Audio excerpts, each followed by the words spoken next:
You wanted the best. You've got the best podcast. The hottest podcast in the world. The Chris Voss Show, the preeminent podcast with guests so smart you may experience serious brain bleed. The CEOs, authors, thought leaders, visionaries, and motivators. Get ready. Strap yourself in. Keep your hands, arms, and legs inside the vehicle at all times, because you're about to go on a monster education roller coaster with your brain. Now, here's your host, Chris Voss. Hi, folks. It's Voss here from the ChrisVossShow.com, the ChrisVossShow.com. Welcome to the big show, my family and friends. It's so wonderful to be here with you again. Geez, we can all just come together and unite, be as one on the Chris Voss Show, because that's really what it is. It's about being the one, uniting, aligning our minds in a spectacular way of being even more brilliant and intelligent, as it were. And we're also going to laugh a little bit too. Should we do that as well? That sounds like a good deal. Anyway, wow, we've already got the comments just flooding in from our guests. Amazing fan base, clearly not mine. There, guys. Welcome. Oh, all three of my fans are here. All three of your fans are here. So there you go. And I'm one of them, sir.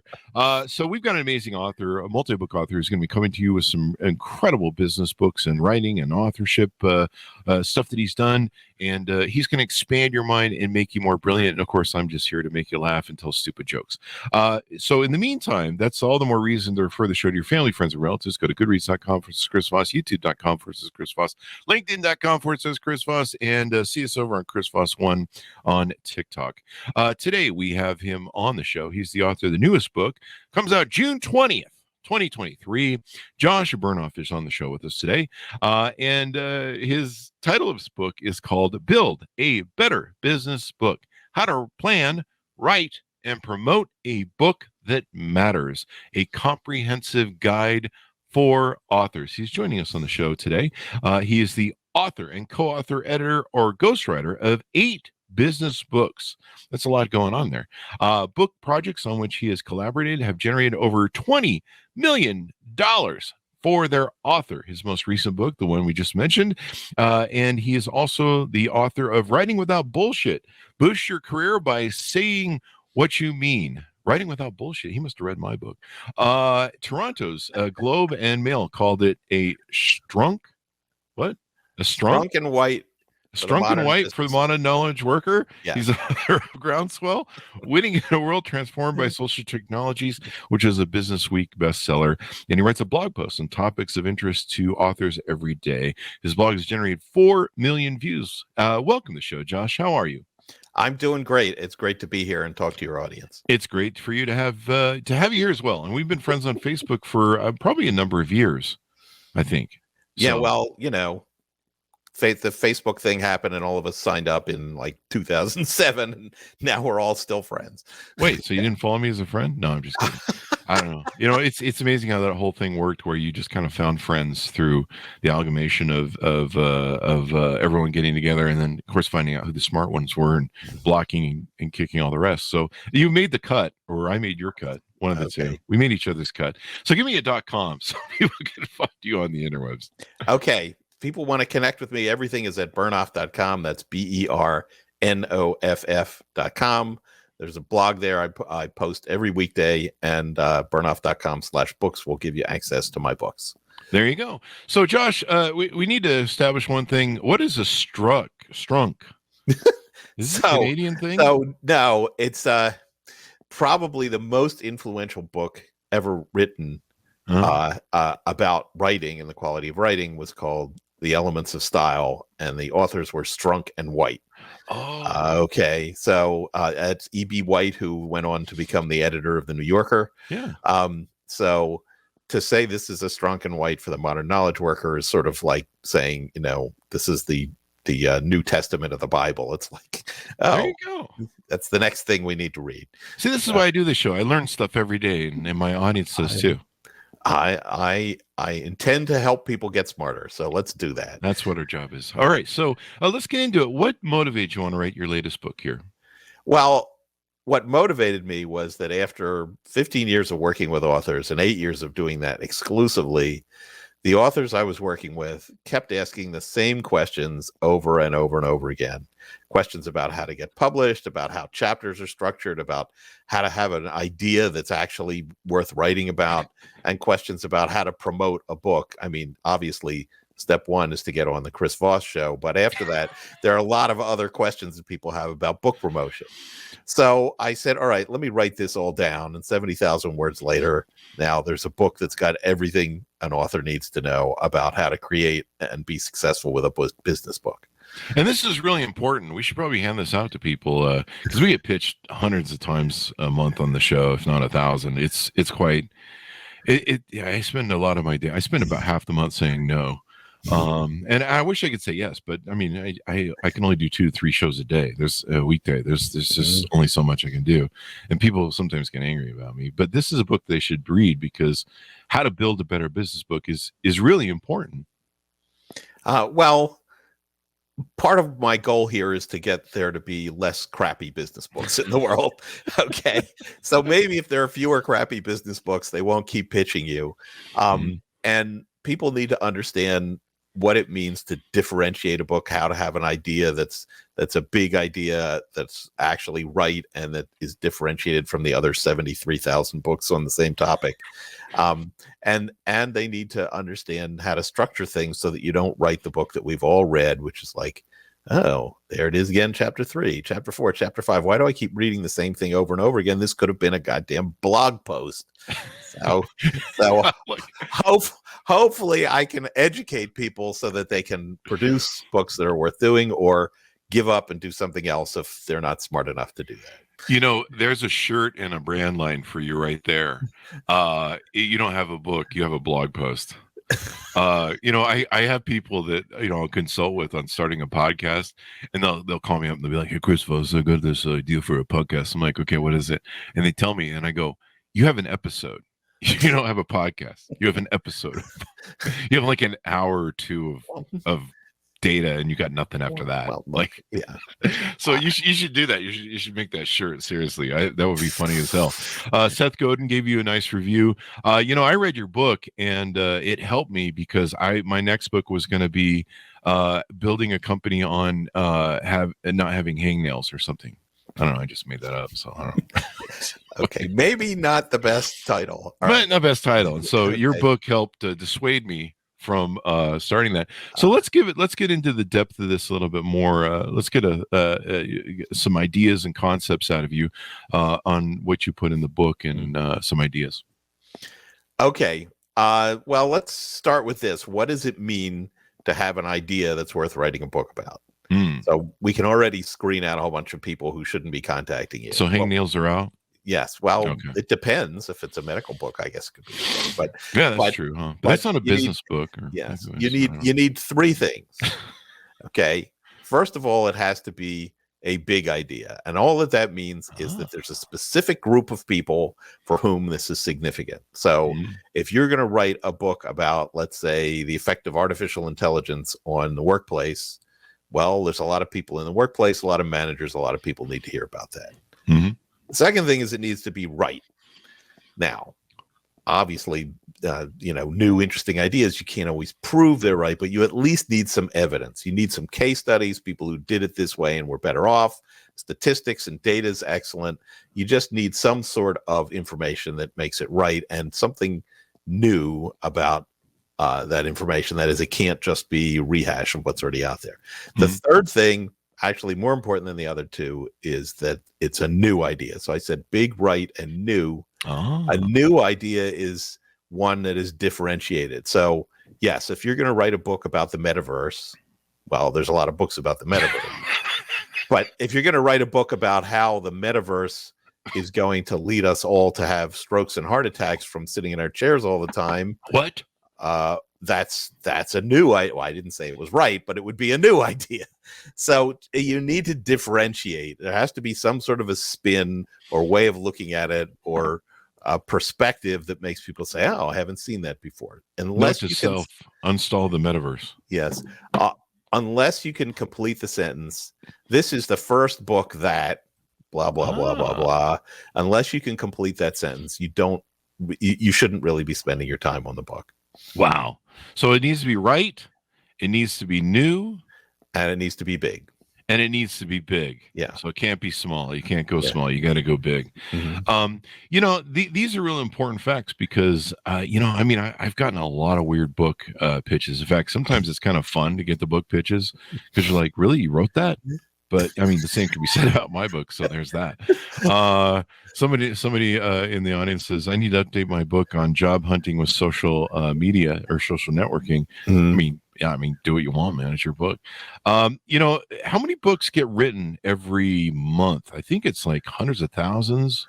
I don't. Well, we're with platforms like Kindle Direct Publishing. Anybody can put a book out there and say, I wrote a book. Yeah. So I don't think it's hundreds of thousands a month, but I do think it's hundreds of thousands a year. And if you're talking about business books, there's definitely thousands of things that could be classified as a business book every year. Yeah. And how many of them make an impact? 100, 150, certainly not nearly as many as are published. Hi, folks. Chris Voss here with a little station break. Hope you're enjoying the show so far. We'll resume here in a second.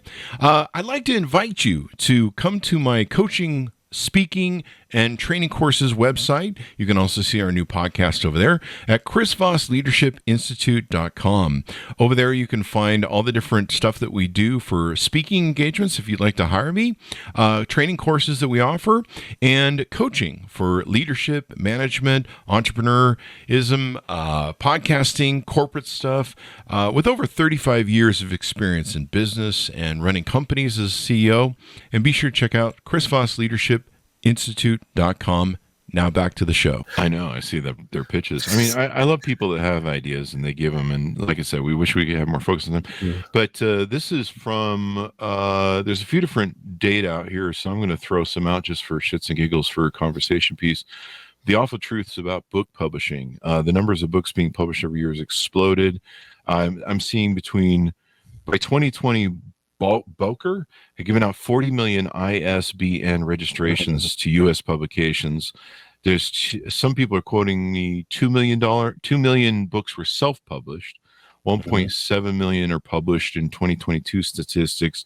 It seems to be it's about 2 million a year, roughly, give and take, depending on what the internet tells me. Maybe we should ask for GPT so we can get more information. But that's an extraordinary number of books that are failing miserably. That probably are never going to get to the top. Why do you think so many of those authors of books fail? Okay, so first of all, I want to pick apart some of those numbers that you've got here. You got to understand that now it's trivial to upload a file to Amazon and then you're a published author, right? They do print on demand. So there's no need for any to be actually printed until somebody actually buys one, then they print it and bind it on the spot there and send it out. So to call those books is a bit of a stretch, right? It's the potential book that isn't going to be a book until somebody actually buys one. So let's clear away all of that crap. The reason that people write business books, the ones that don't succeed, is because it's about them, right? I want to write about my experience of starting a company. I started a company in 2022. I have generated $61,000 worth of revenue in 2023. So obviously, I'm the world's foremost expert. And the challenge is that in order to be successful, it has to not be about you. It has to be about your readers, right? Your reader is thinking, well, how do I have more energy? What diet should I have to have more energy? Or I'm suddenly in this position where I have to manage a team and 2/3 of them don't even come into the office anymore. They're all working remotely. How do I do that? So if there's a big question that you can answer, and if you have actual data or experience or case studies to back it up, absolutely go for it. But if it's like, I'm so great because I did this thing once, well, nobody gives a crap.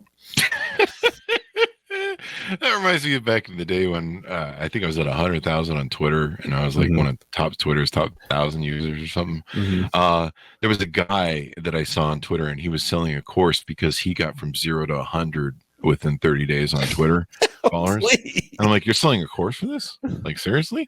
But you and I have probably seen that all over social media over the years.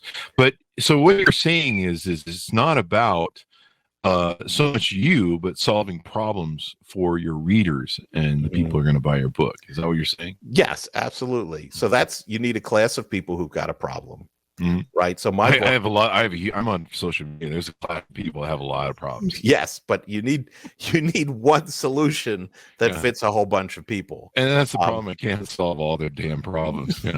Well, I can't solve all of people's. So if you look at, this book is a niche book that I wrote. This is for people who want to be an author, right? And if what your issue is that you want to be a tennis player, well, then my book isn't going to help you. You know what? You give me a great idea for a business book. I can't solve all your motherfucking problems. God damn it! Solve it yourself. How's that? That sounds like a good title, but the next step is we have to Google it and see if someone already wrote it. Someone probably did. That or it's never going to make it. Amazon's going to be like, we're not putting that. I can't resist this. When I work with authors on ideas, right? I do this thing where I meet with them and somebody that stands in for their audience, and we do this idea development session. And I say, well, I use two very sophisticated tools. The first one is thesaurus.com. Right? Because sometimes the word you want for your title is just a little varying from the words that we're talking about. Yeah. And the second one is the universal search engine for book titles, which is called amzn.to. So they're like, oh, here, why don't we call the book this? And I type it in and I'm like, well, actually, turns out that Daniel Pink wrote that book in 2021. So maybe your thing with the same title, maybe we shouldn't really be using that. Books have become like .coms, where it's like it's so hard to find a unique thing. I'm going to tell you that that's actually not true. Oh, okay. I stand corrected. You're the expert here. Well, I do this all the time where I work with authors and we turn around these ideas and what happens is I'm a word guy, right? So I listen to them and I'm like, oh wait, you said this I never heard that phrase before. And then we'll go and search it on Amazon and I'm like, oh my God, there's no book with that title.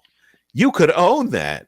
Now, yes, if you go look at the .com, it might be taken, but this is, if you look at my previous book, Writing Without Bullshit, okay, people were like, how the heck did you come up with that? Didn't somebody, I'm like, no, I typed it in and it's like, oh, nobody's got this.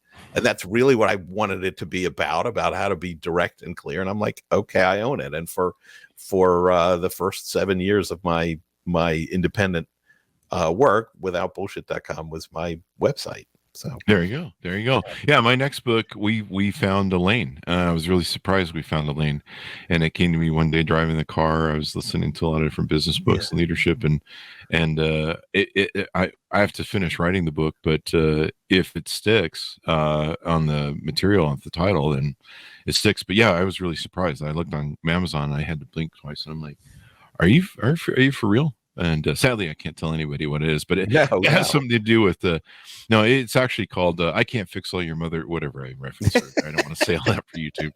I've already kind of blown the thing there. So let me ask you this. What makes, you talk about what makes business books boring? And clearly you read my book. So, so what is that? How do people not be boring in their business books? Okay. Are they just boring in life? Are they just boring people in life? Even boring people can write excellent books. Oh, and even interesting people can write boring books. So no, it's not about how boring they are as an individual. There's hope for me. I have to say, having done a few podcasts before this, I looked at the video recordings. I'm like, pick it up a notch, Bernoff. You're boring. So, I'm not boring in print, but in person, I got to work on it.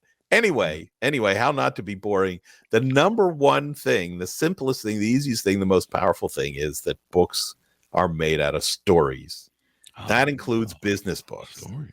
Okay, so you need to tell me about Sarah who, was suddenly realized that artificial intelligence was going to change the way that she did her work and the challenges that she had, and then how she learned to use AI to be successful. And I've just made that up. I have no idea if that exists. But if you find these stories about people that your audience can identify with, people that are like, oh yeah, that's like me, then you succeed. The first book proposal I ever wrote, at the time I was at Forrester Research, and I was their expert on the future of television. Made a whole bunch of interesting predictions, and I wrote a book because I'm like, this is going to change everything, and I was right about it changing everything. I sent the proposal to an agent, and the agent comes back and he says, I can't sell this.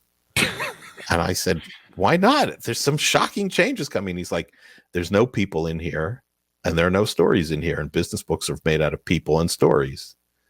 And I was like, I could do that.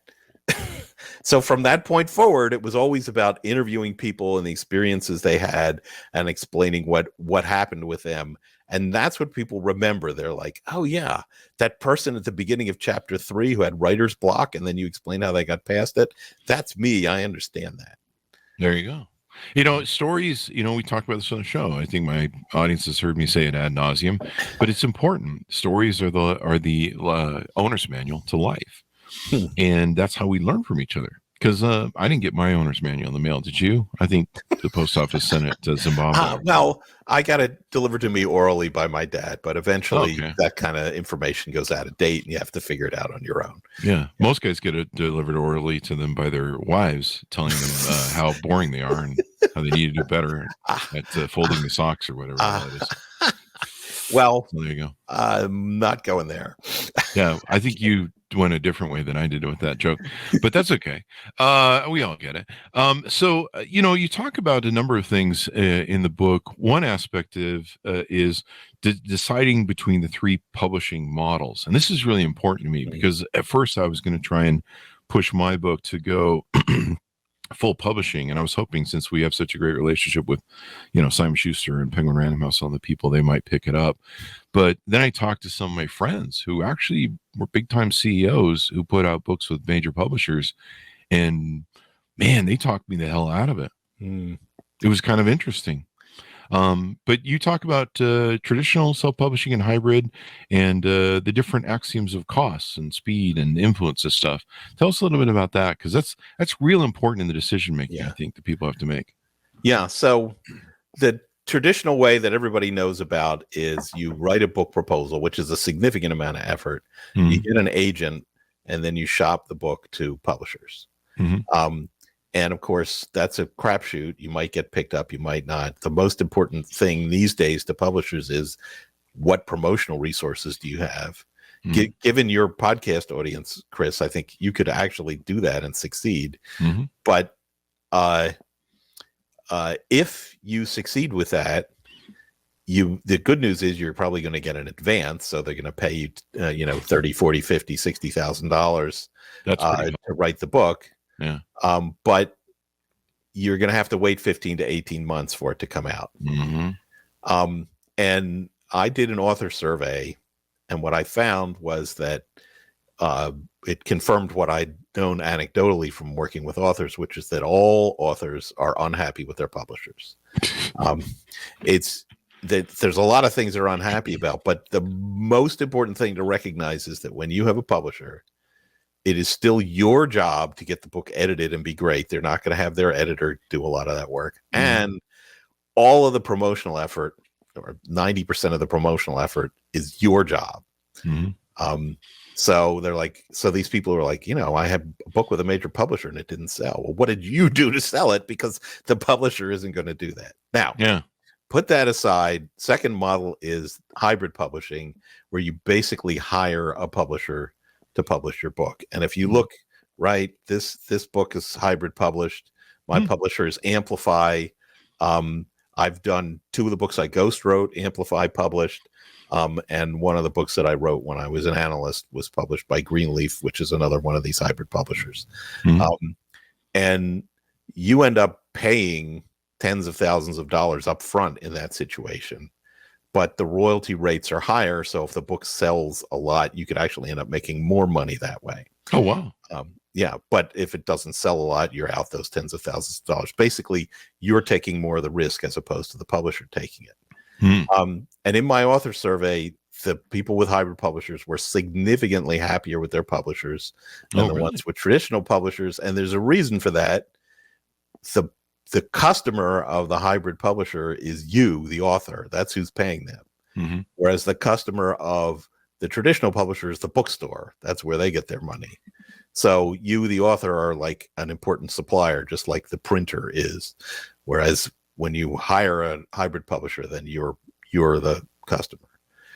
The third way people can get books out, the easiest way is to just self-publish. And you basically, for just a few $1,000s, you can hire people to do the cover and format the pages and get it set up on Amazon and so on. But of course, that is most likely to be a paperback. It doesn't have a lot of impact, and while it's fast, you can typically get a book out in 3 or 4 months if you do that, as opposed to the 15 to 18 months in traditional publisher, about 9 months at a hybrid publisher.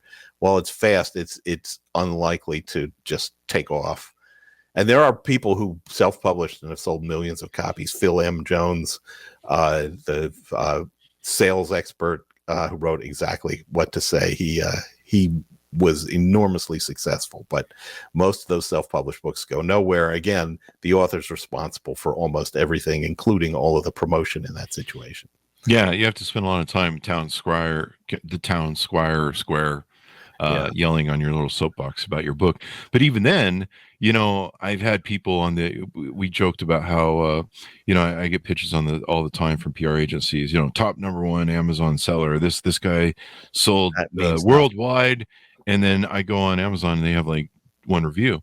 But what's funny is, and I'm just like, seriously, what was that, like a nanosecond of an hour on Amazon or something? You comprise those numbers of launch. But what's funny is sometimes major publishers, and we're talking Simon Schuster, Penguin Random House, the people who Autobook to Show. I've had authors on, they have 1 review. And sometimes it's kind of a niche-y topic, like physics and how I don't know, math works, and people they're not a big fan of that, but they're going to maybe sell in colleges. But so I've seen it in major publishing. One thing, I don't know if you write about this in your book, but one thing that interests me and the people that dissuaded me from going the big publishing route was copyright control. Well, in most cases, you're going to retain the copyright even with a major publisher, but that doesn't mean you retain all the rights. So, with a hybrid publisher, with my book, if I said, oh, you know what, I'm going to take the first 3 chapters out and publish another book, they're like, it's your book, do what you want. And I'm going to be like, okay, I'm going to take that and I'm going to self-publish it on Amazon. They're like, well, we don't think it's a good idea, but it's your book, do what you want. Whereas when you work with a traditional publisher, they have exclusive rights that are listed in the contract. And if you say, I want to come out with a paperback edition, they're like, nah, you know what? We don't think we want to do that. And that's the end of the conversation. And sometimes they pick your cover too. I've had authors on the show that complain about that. Well, and the other big problem is the timing. And if you're writing a book on like AI, we had an author on who wrote a major published book on NFTs. And of course, by the time it got to market a year after, they do their whole planning thing, NFTs were dead. We just had someone on, a brilliant mind on the SCOTUS and the court, and the book is brilliant. It's current and up to date. But we had him on the day the the Supreme Court's putting out one of its most extraordinary things this week of some of its most extraordinary decisions. And I'm like, geez, if you could have put, he missed the whole. Roe versus Wade getting overturned, all because it took a year and a half for the major publishers to get his book to the thing. So now he's probably got to go run and do updates for, all the new stuff that was in his book. But that's a big challenge. Waiting a year and a half to get your book published with a major publisher. Yeah, it's not just a question of the book ideas becoming obsolete. And any book that has anything to do with technology, that's a big challenge. Groundswell, the first book that I wrote about social media with my colleague Charlene Lee, we thought about that all the time because we're like, we're writing about this. This could change. Yeah. And yeah, if you go look at that book now, there's a whole chapter on MySpace in there, so people don't really have a whole lot of interest in that anymore. It's still around. I still use it. Please, it's not really an important strategic perspective, but it's not just that.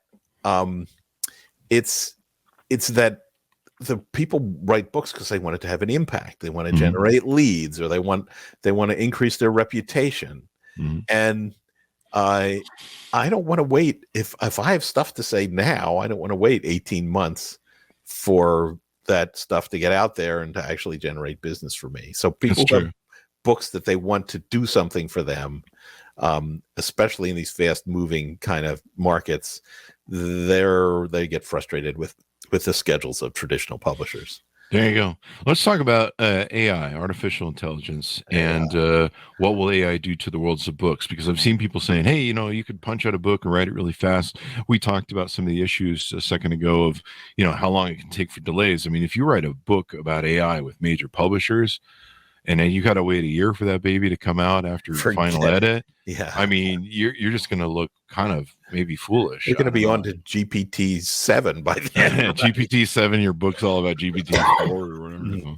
Yeah. Well, so let's talk about that. First of all, I've seen people who are actually publishing books written almost exclusively by AI, and they suck. They stink. They're terrible. And do they even edit them and put the human in, or do they just reprint what's in there? One hopes that they edit them, but the problem is that among all of the things that ChatGPT and its competitors do, there's this thing that's missing that every real author has. It's called wit. Okay, so ask ChatGPT to write some jokes sometime, and you'll see, boy, this thing really has no idea what humor is. It needs to work on stand-up routine. Yeah, and wit is not just that. It's which things you put in which order. It's how you lead people down the path and then suddenly veer off in an interesting direction. It's short and long sentences. It's the choice of words, the unique choice of words. It's every author has got some element of that, and that doesn't show up in AI writing. Now, will this affect the way authors work? Absolutely. I'm working with an author right now who uses ChatGPT as an aid. And what does that mean? So you're like, read this research study and summarize it for me. Oh, wow. You did that in 9 seconds. Wow. That saved me a lot of time. Yeah. Read this thing that I wrote and tell me what you think the 3 main ideas are. Oh, those aren't really the ideas I wanted to emphasize. I better go back and fix that. I did an exercise recently with book titles where I put in descriptions of books and I said, give me what you think the best title for this book would be. And it would come up with 4 bad ideas and 1 pretty good idea. And I thought, okay, if I was doing an exercise like this, we could maybe get to that good idea by having a conversation with ChatGPT. So just like spell checks are an aid, right? That now when you're writing, it's like, oh, you left a word out of this sentence. It's like, oh yeah, good that you noticed that. These are things that will help people write. But the idea that it will do the writing, that's the books are like that are going to be really boring, and there's no way they'll be successful. And I can see when ChatGPT does stuff for me. I mean, they're pretty good at like doing little PR blurbs or ad copy, but you have to edit it. You have to put the human in it.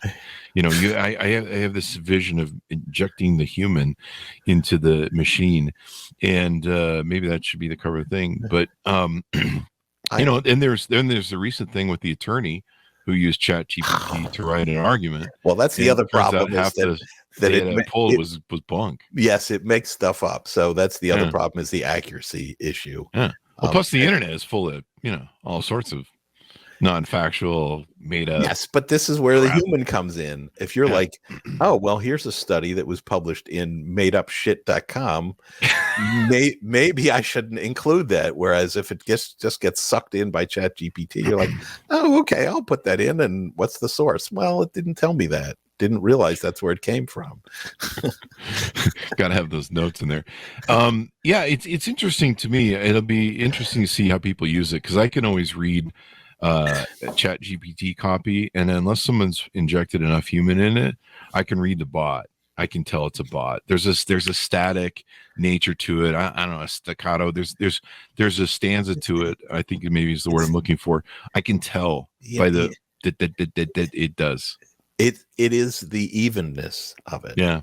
It's the consistency. And people are like, you should be consistent. Well, if all of your paragraphs are 3 sentences long and all of your sentences are 12 words long, you'll fall asleep when you're reading stuff like that. And it's not just that. There's just, I don't know, like one of the things ChatGPT does when you ask it to write things is at the end it says, and in conclusion, well, man, the only other people who write that way are college students with no imagination. So please, as human beings, we can do better than that.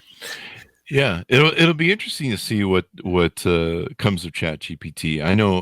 Like I said, it makes some better copy and ad copy sometimes, but you still have to inject the human. In writing books, people said, well, podcasts are going to replace by AI and bots, and I'm like, I don't think they can be funny or not funny as much as I can be. The wit, like you mentioned, is a big deal into it. And people just need to realize that we're just going to become better editors, I think, is what I've decided on ChatGPT. Yeah. Like we might write copy less, or we're going to become better editors. Oh, yeah. People become more productive. Mm-hmm. And you know whose jobs are threatened? Whose? Boring people. Right? If you are less interesting than a bot, and you're in the creation business, if you write copy that's less interesting than what a bot can write, then you should have your job replaced, because we need people who are better than that. Wow. Shots fired at boring people from Josh Bernoff on the show this morning, people. Wow. Who hurt you, Josh? Show us on the doll where the... Oh, God. Well, just edit a few 60,000 word boring manuscripts, and then you'll understand who hurt me. I see who hurt you. There you go. One thing that's important about your book that I'm sure listeners and audience wants to know, your book projects generate over 20 million for their authors. You talk in the book about promoting your book and maximizing your sale and revenue, ka-ching, and influence. That's what people really want. To give us a little teaser on that, if you would. Okay, so first of all, let me talk about the $20 million number. That is not saying that these books generated $20 million in royalties and advances. Because if you look at people who make money from books, they're making money from speaking, they're generating leads for their businesses. One person I worked with built a business around the reputation that they built from the book and sold it for millions of dollars. So that's how you make money from books. And the people who make millions of dollars from book sales, the Malcolm Gladwells and Daniel Pinks of the world, even though that's happening, they're also making millions of dollars from public speaking. Yeah. Now, to the biggest mistake that authors make is that after they write the book and turn it into whoever's laying out the pages, that they relax, because it's like, oh, finally done with that. No, this is when you need to start planning your book promotion. And there's 5 pieces to that. You can remember it by PQRST. P is positioning. So what kind of book is this? This is a business strategy book for financial services executives, right? Q is what's the question it answers, the big question that people have that it answers. And then the R, S, and T are the tactics. R is reach. How are you going to hit as many people as possible? Yes, appear on the Chris Voss Show is the start of that, but we need to go further. S is spread. What stuff will you have that actually people will want to share and spread? And T is timing, because unless you make sure that as much of that promotion happens over a short period of time as possible, it's attenuated and it doesn't have the impact it should. There you go. You know, the revenue part of it's hard. It's hard going through the editing process, man. I really fried out in that process. I remember what I was getting to with the AI. I was searching for something. If people couldn't tell, my audience was probably like, he's searching for an idea that he lost track of. It's the Alzheimer's kicking in, folks. Back to our AI discussion, if we can flip back to that. The interesting thing about AI, one thing I found, and I never really understood it until I did my book and went through editing, was being able to preserve one's voice, my voice in my book. And I think that's what maybe a lot of people might make mistakes on with AI, is you're going to lose your voice, especially if you don't edit that stuff. And even then, I don't talk the way ChatGPT does. Like anybody, if I did a book, ChatGPT wrote most of it, and even if I lightly edited, people are like, all the comments in the right place. That's clearly not him. Yeah. No, that's this. When you read a book that's effective, you have this feeling that the author is talking to you, and that's voice. That's how that happens. Yeah. I had like people write me, a few different people pitched to edit the book, and I had people send me their, I was like, here's a chapter, or a couple pages, mess with it, and they sent me the thing back, and I never really got how important my voice was in the preservation of my text until I saw other people edit my book, and I was like, you wrote this book. It sounds like a woman wrote this book. This is an effeminate voice, and not in the Chris Voss voice. And even people wrote in a masculine voice. I was just like, dude, I can hear your voice. Mine's gone. Like you completely exited my voice from the text. Well, when I edit people, my job is to enable them to be the best version of themselves they can be, not to enable them to be me talking the way I do. It is interesting though that you can ask an AI to write in a voice, and people have shown me this. You can say, write this the way that Josh Bernoff would write it. And that gives me the creeps, man. I'm looking at this thing and I'm like, wait a minute. How does it know how I write? And I'm like, no, that's not really me, but it's got some things that remind me of me, and that's a little weird. Yeah, and then your problem is, what if there's another person who's named like you, and so it's going to pick up that other person's style. Oh, yes, I understand your issue. Yeah. And we have a lot of authors on the show that are, like their last name's Anderson. Like I've had people on the show that their name is similar to the basis for Jimi Hendrix, and they have all sorts of SEO problems like I do, and so you ask it right in the thing. I was fascinated. I asked ChatGPT to write a biography for me, and among other things, apparently I have a bachelor's degree in classics from Harvard University, and an MBA from the Harvard Business School. Well, run with it. I've never gone to Harvard. I've never gotten an MBA at any school, but apparently people who have the qualifications I do, that's what they're like. So it makes sense to ChatGPT that I went to Harvard, even though I didn't. Note to self, I need to start gaming, because I think there's a way to game ChatGPT or search results. That Chris Voss is the most sexiest man in the world, and is ridiculously more good looking than George Clooney and Brad Pitt. I need to start gaming that into the system somehow, so ChatGPT just starts serving that whenever someone asks who's the sexiest man in the world. That's actually very easy to do. It's just very expensive. You basically have to set up a bot farm to create a bunch of content for you. So I'm gonna do it. It will improve my Tinder dates. I don't know. Hey, this is somebody, one of our Facebook friends has put in here. Back in 2011, my former wife edited my book. All the stories that explain my point. Okay, well, that's the former thing is doing a lot of carrying weight here. Did you put that in the book? Note this. Did you put that in the book? Don't have your ex-wife edit your book. No, but you might need to update a chapter for that. Okay. Well, it's interesting that first of all, when I edit things, I always say this is what you should do and this is why. But it is a big mistake to have somebody edit your book that you have any sort of relationship with. I will say this is true. When I edit people's work, and this was true especially when I was at Forrester, where it was my job to be really hard on prose, people would be like, oh man, you are making me work harder than I ever did before on this. This is so much work. And then we'd get to the end and they'd say, can you help me with my next one? Right. So, but that's because I was trying to help them be the best version of them they could be, not doing what this guy's former wife did for him. Yeah, I mean, and she clearly, I don't know. I'd like to be a fly on the wall of that divorce court. You did this. You edited my story. I don't know. Maybe that was the proponent. He had, as you well know, it is the editor's job to point out the problems and suggest solutions, but it is the author's job to decide what to keep and what advice not to listen to. So this person is at least partly responsible for listening to his editor. That's a lot easier to do if you're not married to them at the time. Yeah.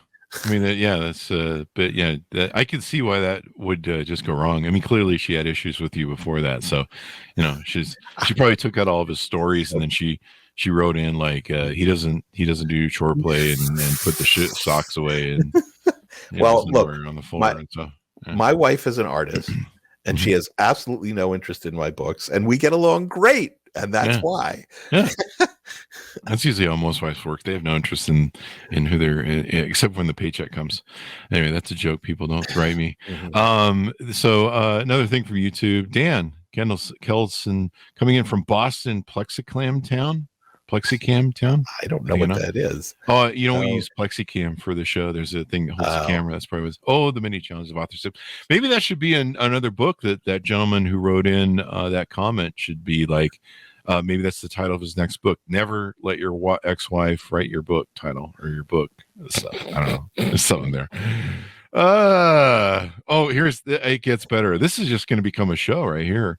Laugh out loud. I never published the threats. This may not be a good book to publish, but that could be an excellent novel. I think what we need to do is do another show, Josh, and have you on and have whoever this is on, and we can do a whole workshop, therapy thing. Therapy workshop. We'll bring in a therapist and we'll just do a whole thing here. It might interest you to know. So when I do these idea development sessions with authors, I say, okay, it's going to be you and me and a third person who you trust who can stand in for the audience. And I had to add in an extra thing, which is, and that you're not married to. Because I want that third person to be able to say, no, I don't get it, or, oh, that sounds stupid, and not have any of the interpersonal dynamics mess that up. They have to be able to be honest, and that's not a good role for someone you're married to. Yeah, that's true. I mean, maybe you need to add a whole new chapter in your book about therapy and marriage and psychology, and I don't know. I'm just kidding. Don't add that to your book. There are husbands and wives that write books together, but I wouldn't do it that way. We've had them on the show and they're lovely people, but you can tell there's some tension there sometimes when I'm talking about the book or interviewing them.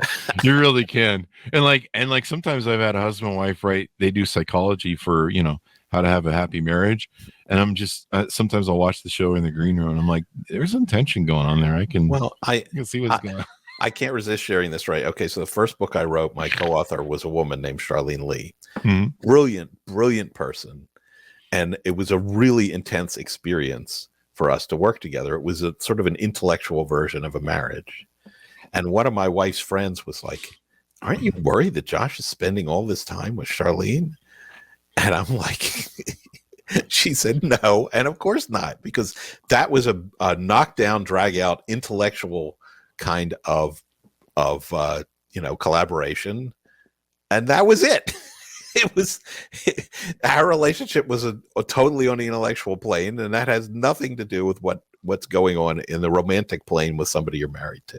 There you go. Yeah. So this has been pretty interesting, man. There's a lot of stuff that's in here. How to write a first chapter that creates powerful motivation by emotionally connecting with your readers. Planning your book, structuring chapters that no reader can put down. That's something that's really good. Collaborate with co-authors, editors, and ghostwriters without excessive bloodshed. Wait, there's blood? Whoa. There can be, yeah. Well, come on, you just talked about what it was like to work with an editor. So yeah, I had a great experience with my editor. It was just the bloodletting of, you write all that stuff and, you write 100,000 words and 50 pages or 500 pages, whatever. And they hand it back to you and they're like, these 2 pages are good. The rest we just kind of threw in the trash. And, and then you look what they threw in the trash and go, probably so. But no, it was more the editing than the editor. I love my editor, but it was the editing. It was just so, I wrote the book in most of the book is a memoir of my stories that I've been telling for 50 million years and lessons from the stories in business. So it was really easy to pound the book because I'd just been telling those stories forever. Now I'm actually gonna have to write something for my next book. I have to make some shit up for the next book. But, these are important lessons. And I highly recommend people check out your book because writing better books are good. And they might get you on the Chris Voss Show because we get pitched so much stuff, dude. And there's so much weird stuff. But hey, it's like one of those, it's like back in the day when there used to be a magazine for everything. There was like a magazine for hangnails and even. So here's what I think you ought to do. Whenever you get a pitch from an author, you need to say, what is it that makes your book big? What is it that makes it right? And why is it new? Okay. And if they can answer those questions, if they come to you with that, you're like, oh, this person's got a brain. Maybe I'm going to get somewhere. But if they can't answer those questions, then don't have them on. Yeah. And then like, well, we read your book and it sucks too. And I'm like, yeah, but I have a podcast and you don't. So no. See how that works? That's the whole reason I'm the host. I don't have to be interesting. I just have to be kind of funny every now and then. We bring on the smart people like yourself. Everybody knows why we have guests on the show. I mean, what's his name? King. What's his face? The interviewer from CNN. Larry King. Larry King. The guy's a fucking idiot. But he just has great people on the show. That's not true. I love Larry King. That's a mean thing to say. I'm going to hell for sure. Anyway, guys. So anything more you want to tease out, Josh, before we go? This has been a fun show, especially the whole wife thing that came in there. Okay. Well, whatever your readers' questions are, if you're thinking about writing a business book, if you're in the middle of it and you're in pain, if you're having writer's block, if you can't figure out the right way to get published, anything for any nonfiction books, I've tried to answer all those questions. So bernoff.com/books, go take a look. And if you want to communicate clearly with people in the office at the risk of them actually understanding what you're saying, that's Writing Without Bullshit, the previous book.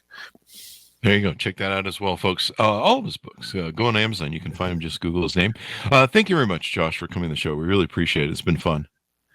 Hey, it's been great to be here, and definitely wackier than any other podcast I've ever done. So that was fun. Yeah. I never had anybody write in the former wife in my book thing. That made it the second half of the show just got better with that. I was like, yeah. All right. So there you go. Anyway, to my audience, thanks for tuning in. We certainly appreciate you guys being here. As always, refer to the show to your family, friends, and relatives. Guilt them. You have to have at least 5 relatives in your downlining, according to the Chris Voss Show. We're not a multi-level marketing, but we do guilt and shame here. So please refer to friends and relatives. Go to goodreads.com/Chris Voss, youtube.com/Chris Voss, linkedin.com/Chris Voss. If you're not subscribed to LinkedIn big newsletter, that thing is killing it over there. It grows like a weed every day. I'm just like, who's subscribing to this thing? And it's me, which is makes it more astonishing. Also go to TikTok, Chris Voss 1 and the Chris Voss Show Podcast on TikTok. Thanks for tuning in. Be good to each other. Stay safe. And order up the book wherever fine books are sold. Build a better business book. How to plan, write, and promote a book that matters. A comprehensive guide for authors. Out June 20th, 2023. See you next time.